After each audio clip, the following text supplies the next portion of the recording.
Good morning, Webster City. I'm Cambry Hoffman. And I'm Doug Stokes. Welcome to the 13th season of Wctv. School has been in session for 6 weeks, and we're all starting to get the hang of things here in Wctv to get a great start to the season for you. We'll be right back.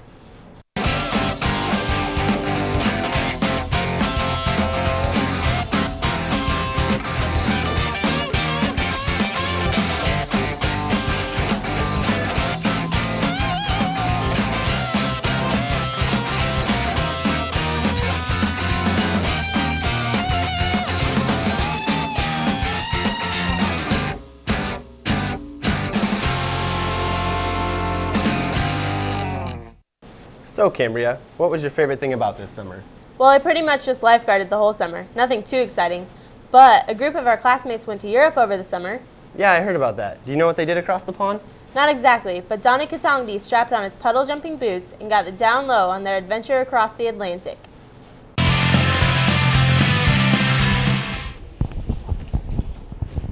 Uh-oh, something's not right. What am I doing in France? I never went on the Europe trip last year. I must have taken the wrong corner again.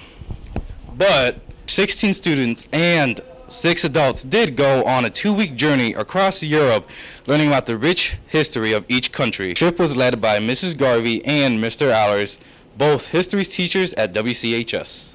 Where were all the countries that you went to?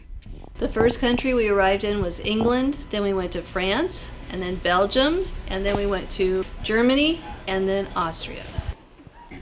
What were some of the places you went to? Well, we spent about 3 days in London, crossed over into France, into Paris, and saw the Eiffel Tower, the Palace of Versailles. Spent a day in Belgium, over into Germany, Munich, saw the sights there, Salzburg, which is in Austria. Spent some time at the concentration camp outside of Dachau. A lot of neat historic cities. But what about the students that get to go only once in their high school year? What was your favorite part about the Europe trip? My favorite part about the Europe trip was the Eiffel Tower and dancing to Justin Bieber on the overnight ferry. My favorite part was going to the top of the Eiffel Tower. I enjoyed sightseeing and the ferry ride. Now this trip sounds worthwhile, but it does cost quite a bit of money. So if you are willing to get the cash for it, go for it. Make sure you get your parents' permission first. Since I'm here, I might as well do some sightseeing. So like to say in France, je m'appelle Donnie Katongdi et je vous dis au revoir. Thanks, Donnie. It looks like everybody had a blast. More like a boom. Boom time, that is. On Boom Night this past Tuesday, the homecoming court was introduced. Kayla Dawson, Nicole Heinrichs, Kylie King, Paige Highland, Jenna Peterson, Nick Arrett, Johnny Davis, Keegan Parks, Tyler Massman, and Jose Garcia were the candidates for King and Queen. Hey, this year's King and Queen are... Keegan Parks and Kylie King. Coronation was just the start of homecoming week traditions. Keep up all the spirit that was expressed during Boom Night at the football game and dance still to come. You will get to see King Keegan Parks in action tonight at the football team. They will be preparing hard for this week's battle against its opponent, Humboldt. But why is this game different from all the rest?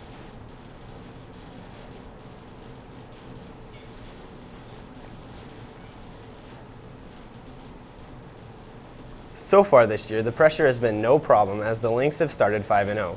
Join us tonight to see if they will remain undefeated. Things are going to be pretty hectic around here tonight with the big game and all the things happening around the high school. Oh, you mean like that construction outside? Yeah, the new gym is really coming along. Here's Megan Gilbert with more on how the new gym is affecting life at WCHS.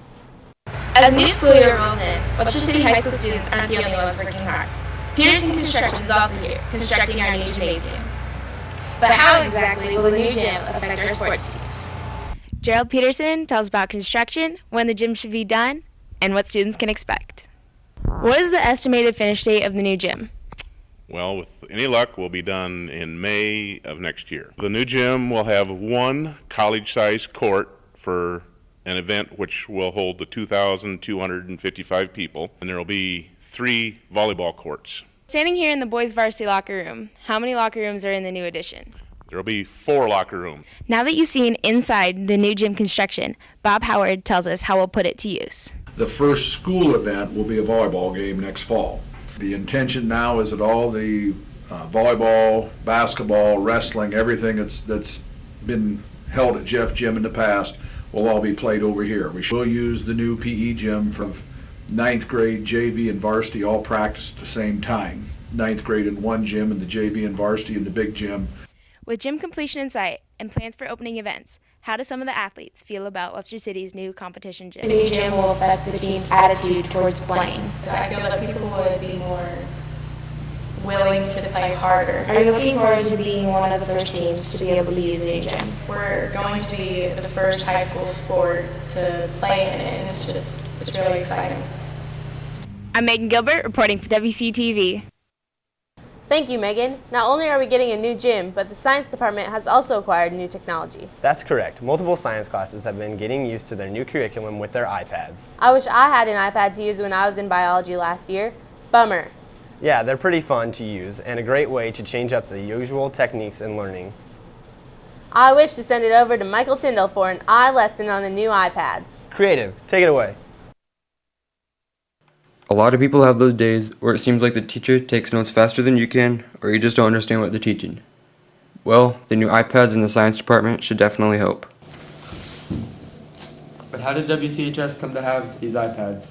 It actually came about last year when we were doing some discussion about a flipped classroom where students listen to the lectures as podcast outside of class, and then we do the traditional activities or what used to be homework in class as a way to get technology more into the hands of students. Which students will get to use the iPads and why? The main focus is on biology classes, but students in general science and astronomy classes are also using the iPads for a lot of activities. Will they be using the iPads in every section? They will be used all year long for every chapter. So what do the students here think about the iPads? I think it helps me learn better because it's more hands-on. They're easier to use and you can learn at your own pace. Some of the apps are difficult to understand and not very friendly. You don't get to take them home, you have to keep them in the classroom. Yeah, because I seem to learn better with hands-on things. Yes. Because it's more in depth and you can use it longer and stuff. The iPads have brought on a whole new, innovative way of learning, not only for the students, but for the teachers as well. I'm Michael Tyndall, reporting for WCTV. Did you know that some of the middle schoolers are using iPads now too? No, I didn't. That's pretty awesome. Speaking of awesome, don't forget about the early out today at 2:30 for the homecoming parade. And the homecoming varsity football game starts at 7:30 at Lynx Field. Be sure to deck out in your purple and gold for the game. Come show your Lynx pride by cheering on the team. That's our show for today. We'll see you next week with features on fall sports, a homecoming wrap-up, and band. Have a great weekend.